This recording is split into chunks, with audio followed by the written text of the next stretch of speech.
I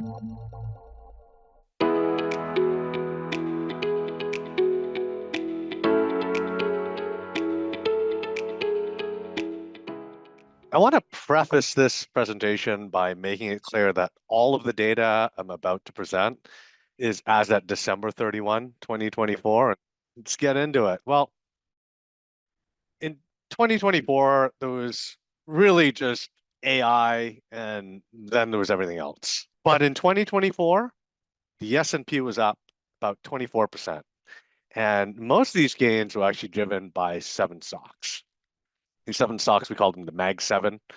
And these companies were up about 60% in 2024.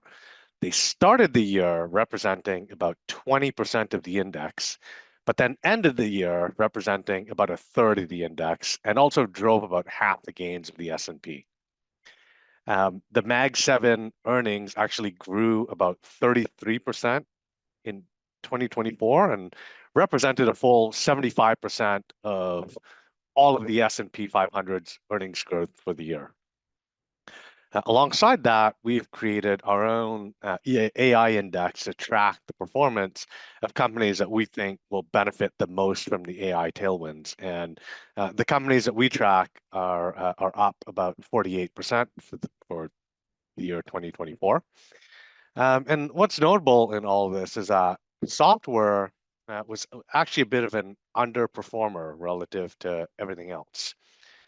We have a SaaS index that tracks about 106 or so publicly traded SaaS companies in North America. And that basket of stocks really just returned 11% over 2024. And we'll dig into some of the reasons of why this was the case in the next couple of slides. After a few volatile years, software valuations have now really settled below historical averages for the most part. The average multiple today for a software company in terms of a forward revenue multiple is about 6.5 times, which is quite a bit lower than the long-term average of about 7.8 times, and just slightly below the long-term pre-COVID average, which is about 6.6 times. And a big reason for this is because there's been a very considerable decline in growth rates. Back in January 2022, about a third of the companies that we track within that SaaS universe of about 106 companies had growth rates of over 30%. Today, that number falls to just under 4%. During the peak, sort of the peak of the market, the average software company was growing at about, and this is the average software company within our basket, they're growing about 44% a year, which has declined since then to about 13% last year. The primary factors really contributing to all of this were there was some pull forward of demand during COVID. That is, of course, normalized.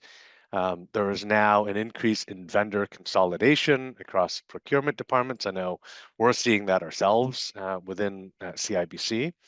And then, of course, lower seat counts due to widespread layoffs, which, of course, reduces the number of seats and the number of licenses that somebody needs.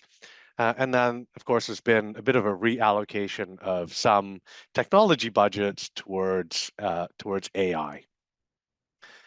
And so the trade-off here is that while the publicly traded software companies that we track have declined in growth, it's that they're actually more profitable than ever, with EBITDA margins rising to, I think, about an all-time high of roughly about 21%.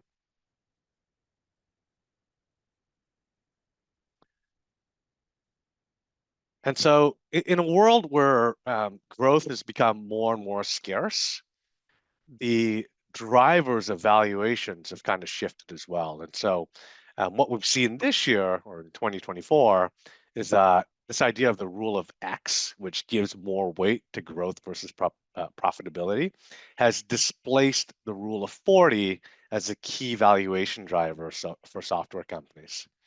As a really quick refresher on statistics 101, the R squared, which we've got here in this context, explains how much of the variability in valuation multiples can be explained by either revenue growth, which is the line in red, the rule of X, which is the black line, or the rule of X, which is the blue line. The higher the R squared, the more explanatory power said variable has. And so during ZIRP, which was the zero interest rate period, um, zero interest rate policy period, the R squared for revenue growth was the highest and represented a time when investors rewarded growth no matter how much company was burning. As interest rates rose and there was a bit of macroeconomic uncertainty in the market, we moved to the year of efficiency, where growth and profitability effectively became equally weighted, and the rule of 40 became the biggest driver of valuations. Today, there's now a recognition in the market that growth really has a compounding effect on value, whereas margin improvement has more of a linear effect. And so the rule of X, which places an increased weighting on growth, has now emerged as the key driver of valuations within the software market. And you can actually see this reflected in public market multiples.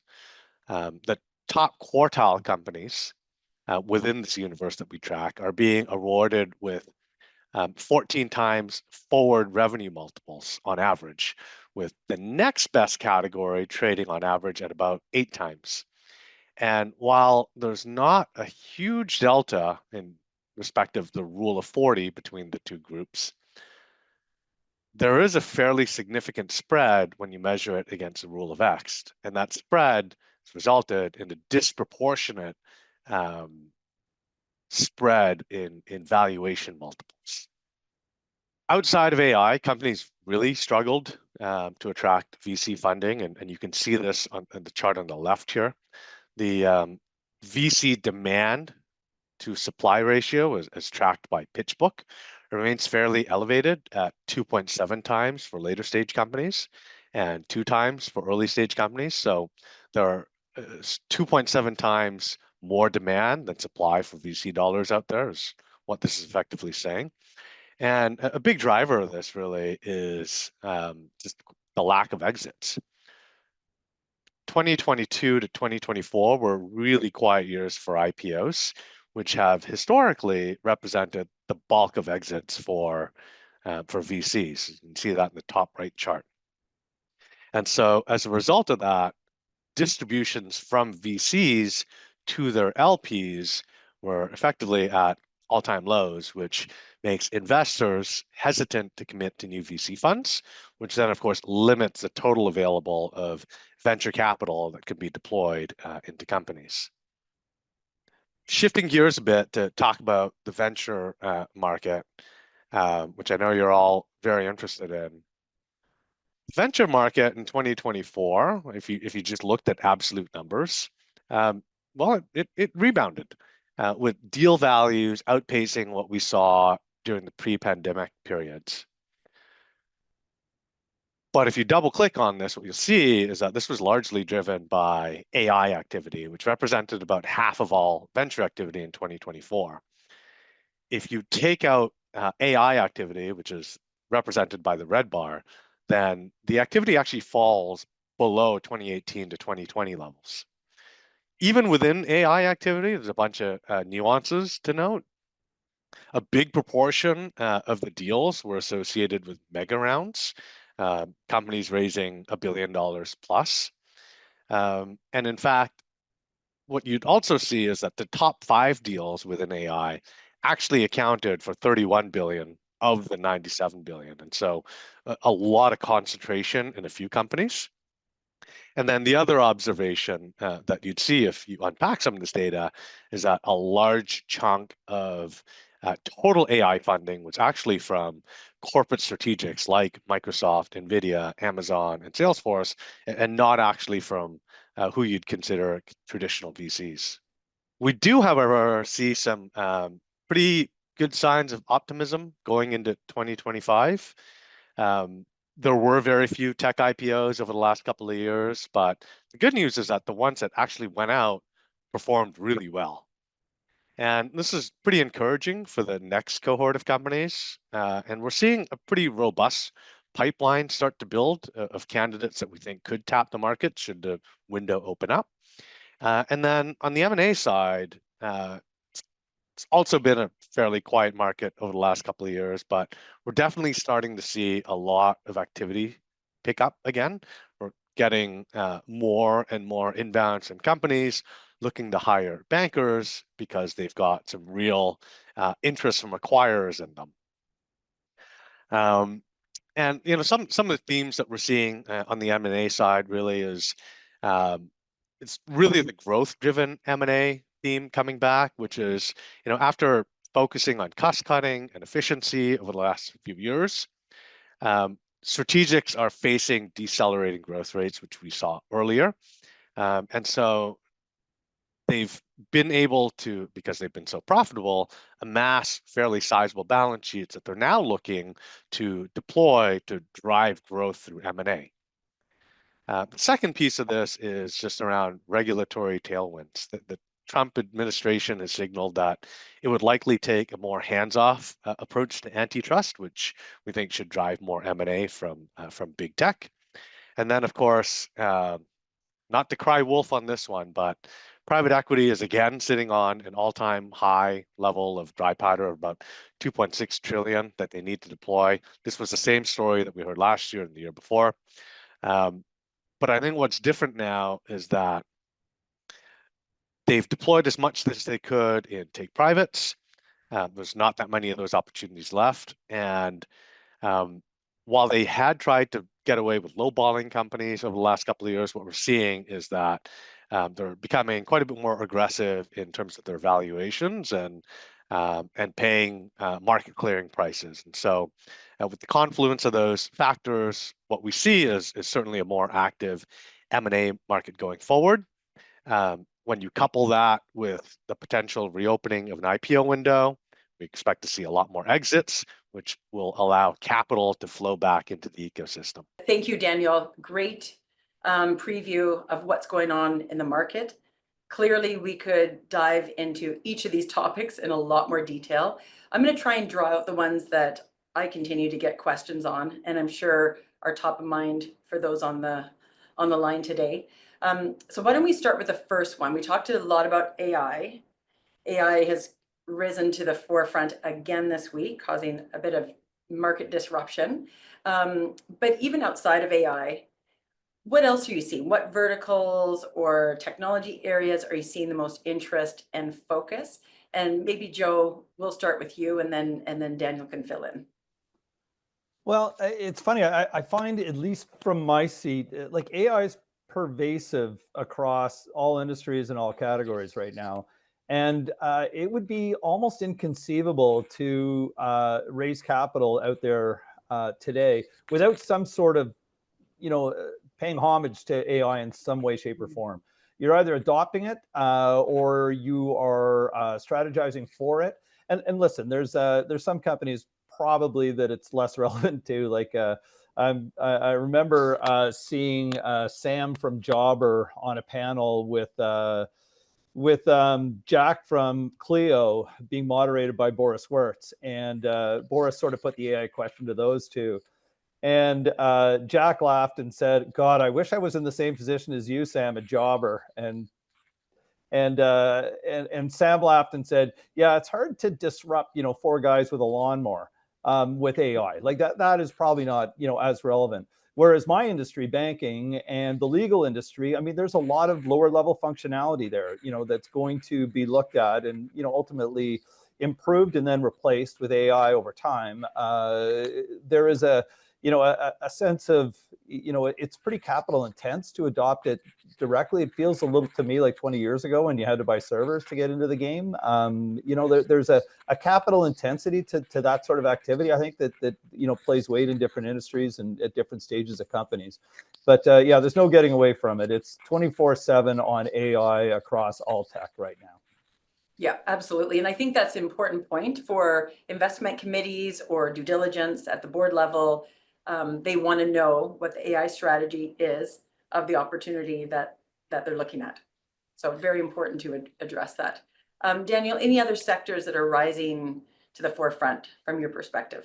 Well, I'd say, within AI itself, there's like different nuances to it, right? I'd say in 23 and 24, all the attention was really around the infrastructure layer. So if you think about AI, you've got chips, right? That would be a layer, the hardware.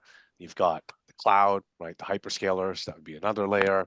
Then you've got the foundational models, like OpenAI and Anthropic and so on and so forth. That's another layer. And then we've got the application layer, which is where you see a lot of software companies starting to play.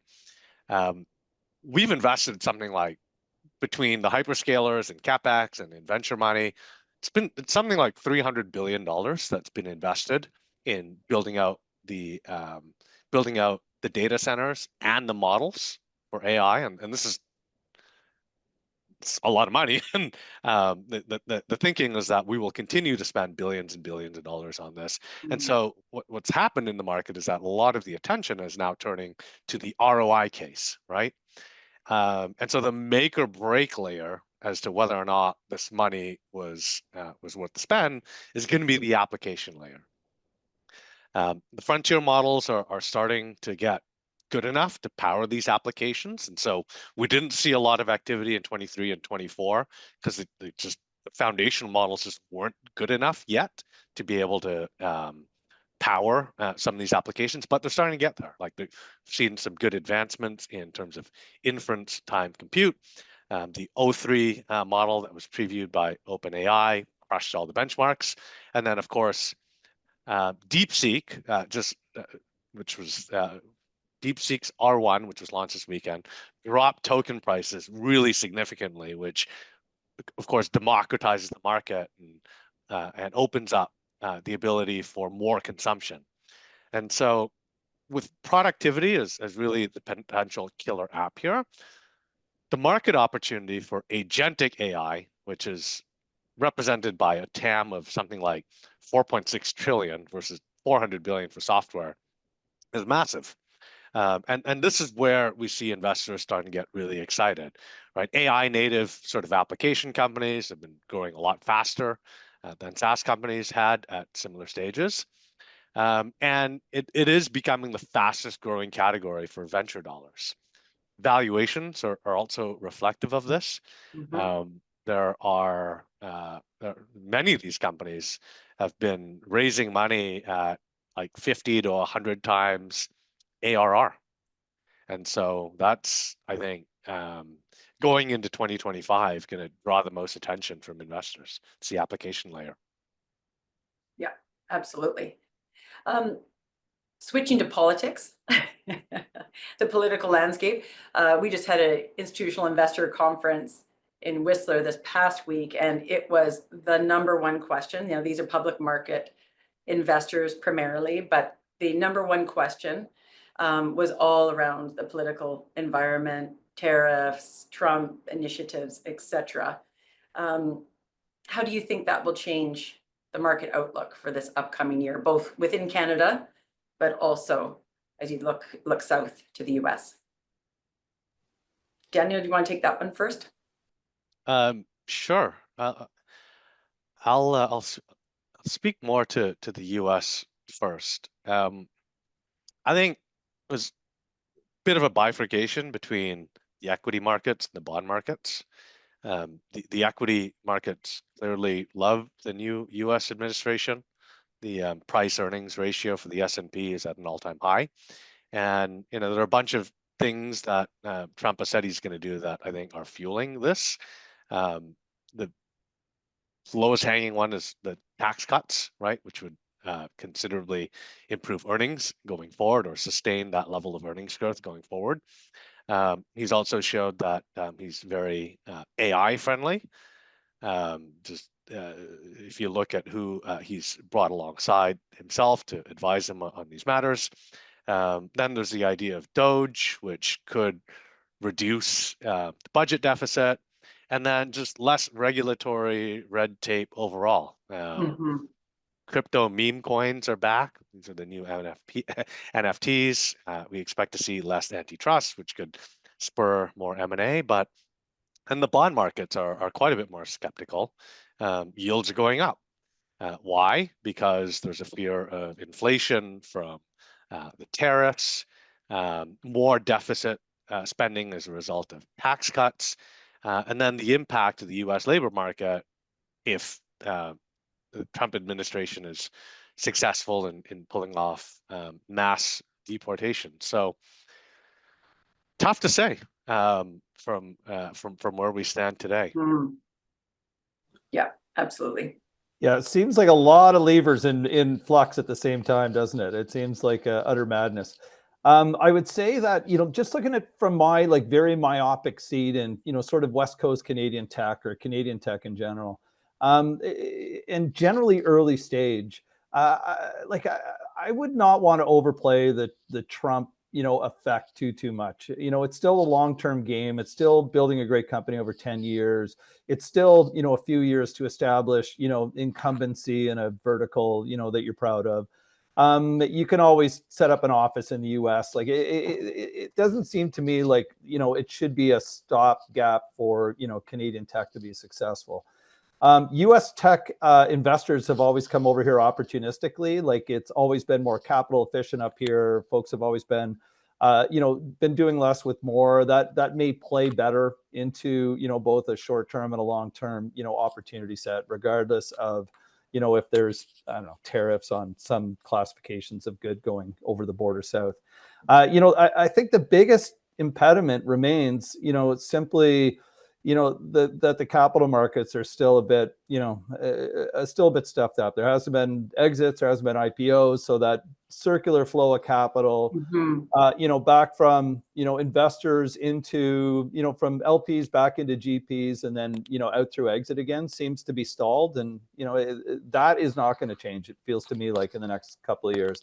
I really like Daniel's comment on the fact that, so many of the big active investors have been corporates who have been net benefiters, from this massive AI surge. And, it seems like the VCs and private equity folks, while active in their own portfolios, it seems to me from where I'm sitting, have been a lot slower to make net new investments, still at this stage. So it's still a pretty tough market out there. Yeah, absolutely agree. I think the big thing in particular for the public markets is the volatility. So if the markets continue to be volatile, that impacts the new issue market. And of course, IPOs are the first ones to be impacted from that perspective. And so just calming everybody down, getting an understanding of where Trump's headed, and just allowing the markets to settle is a really important part of the growth outlook, I think, for the sector. Yeah, I'm just going to say like one sort of high level comment in my portfolio of, of 20 or 30 companies is 100% of them did RIFs this year. 100% of them raised what capital they could from insiders or, rounds that were nearly done. 100% of them secured, debt from their banks where debt was available. And 100% of them got PE offers they didn't like much. And so, like it's that last category that I find kind of interesting, right? Like to Daniel's point, there's money in the market out there. Entrepreneurs are still holding out for better. If they're cash flow neutral or getting near it, they can hold out longer. You sort of stick around and hope for better multiples over time, I guess. Yeah, it's a great point because I think it is important. They did the right thing. They made themselves self-sustaining so that they could control their future. And then they can say no. They can look for that upside that they're confident their business will deliver over the next while. On the point of what we're seeing companies continue to focus on, Daniel, you did a great job explaining, the rule of X and why that is of focus. So we've got operational efficiency, we've got revenue growth. What else are companies really, really focusing in on to make themselves more attractive out there in the market? Before you go, Daniel, you should brand that the rule of X and why it matters. Like that. There you go. That's a. I didn't invent this. Bessemer came up with this. That's great. So what else are you seeing companies focus in on operationally, board level? One of the things I'm seeing differently is a lot of sort of merger of equal type consolidation activity, where you've got a couple of VC-backed companies who both raised a bunch of money, and are killing themselves in the market, driving up customer acquisition costs. Um, the scenario, one that typically occurs where one has still got a very large balance sheet, but is struggling to grow, and the other doesn't have a great balance sheet because there's not a lot of runway left. And so what we're seeing is a lot of these bilateral type deals where these companies are effectively merging. There's some cash consideration for the target and its early shareholders, but for the most part, it ends up being a share for share swap.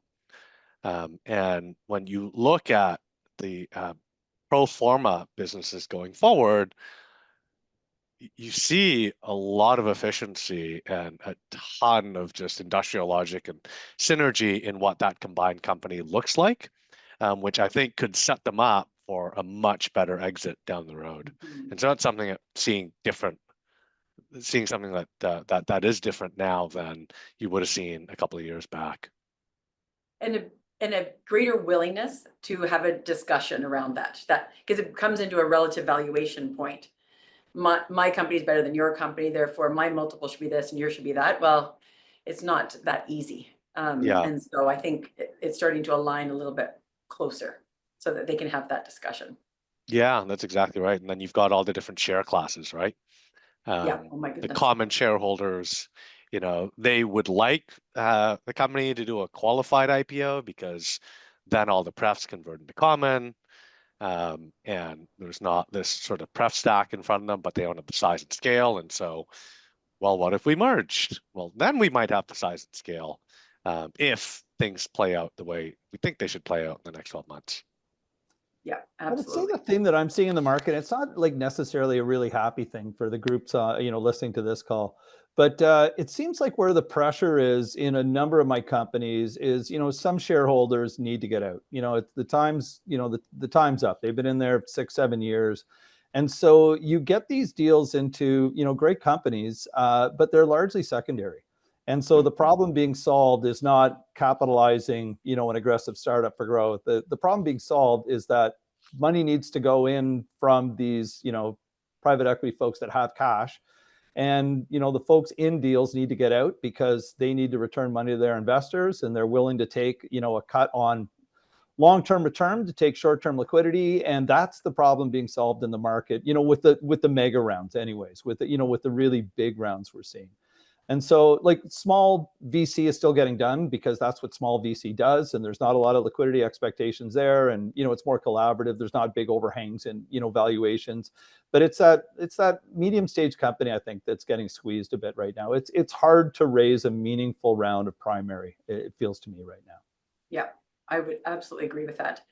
On the topic of a raise or a sale process, let's call it a liquidity event. What is tripping up companies when they go into the process? And I recognize that everything's taking longer.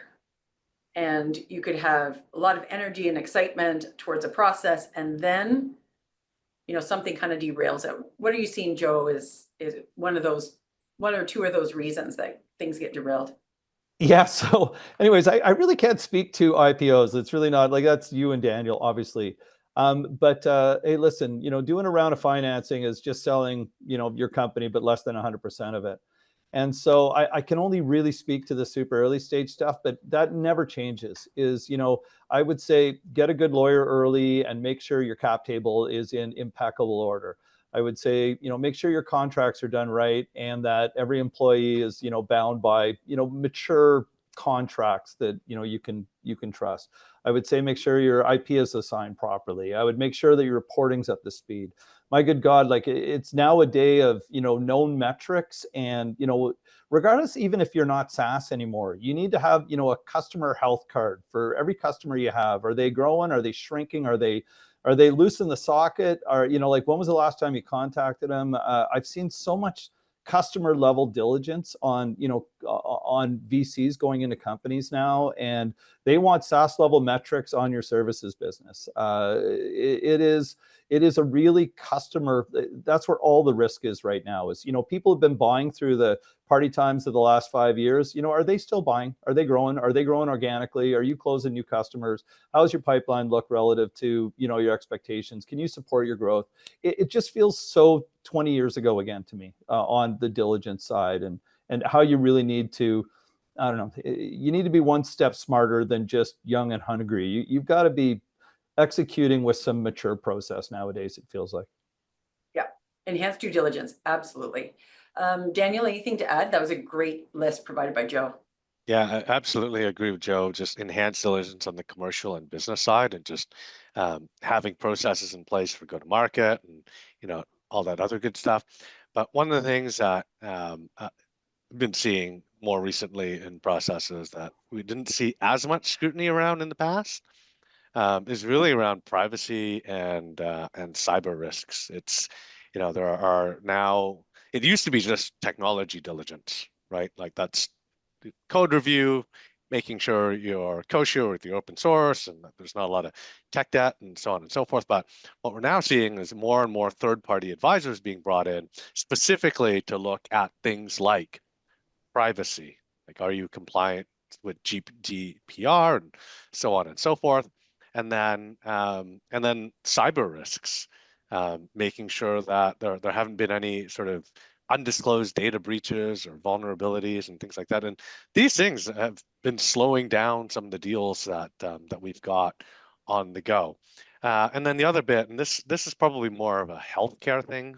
If you touch U.S. healthcare at all, the level of regulatory or even just industry specific regulations you need to be on top of is pretty significant. And when you're in startup mode, when you're in growth mode, sometimes you may overlook a few things here and there, but those things can start to snowball.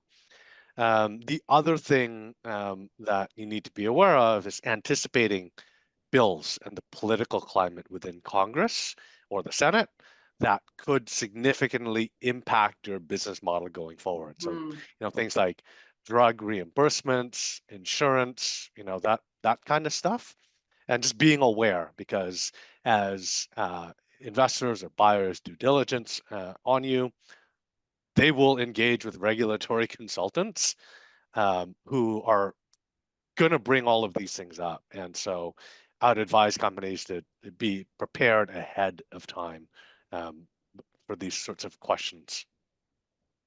Yeah, absolutely. Okay, so in this type of market, let's talk about timing. And I know timing obviously is different for every stage of a company and what type of capital they're raising, but any advice on how companies should think about timing as they think about going out for their next raise, be it the bank debt or equity capital? What do you think, Joe? So this is what I think is I think about the bank debt stuff because increasingly that's part of my everyday job. And the time to raise this is more of a story about when you have leverage and you might not know it. But when you're raising capital, raise debt, raise the option for debt. Like you should be going to talk to your debt, you don't take it down. You never have to borrow, but you should put in place your ability to borrow when you're raising capital, because the banks are hungry for your deposit. They're hungry for your business. They're hungry to get you on the platform. You have massive leverage for the blink of an eye, while you're raising capital or while you've just raised capital. A year later, the banks don't care about the valuation. You've spent a lot of it. The time to do it is when you're hot. In terms of closing equity rounds, I'll defer entirely to Daniel. That timing doesn't feel like, from where I'm sitting, from term sheet to close, it feels like it's okay. From getting to a term sheet feels like it's taking much longer to me. I think the Canadian VCs remain pretty good as a percentage when they close. US guys too, actually. I shouldn't say that. When the US folks, when you got a term sheet, I think it's pretty clear. It's everyone's intended to close. It's getting to term sheet that feels like it's taken a long time. What do you think, Daniel? Yeah, I'd agree. Outside of AI, of course, There's definitely a bit of a barbell shaped market. You're either getting lots of bids at really attractive valuations, like a Clio, of course, would be a really good example of this, or you're getting no bids at all, or bids are just like insulting. There's not a lot in between. Yeah, But agreed.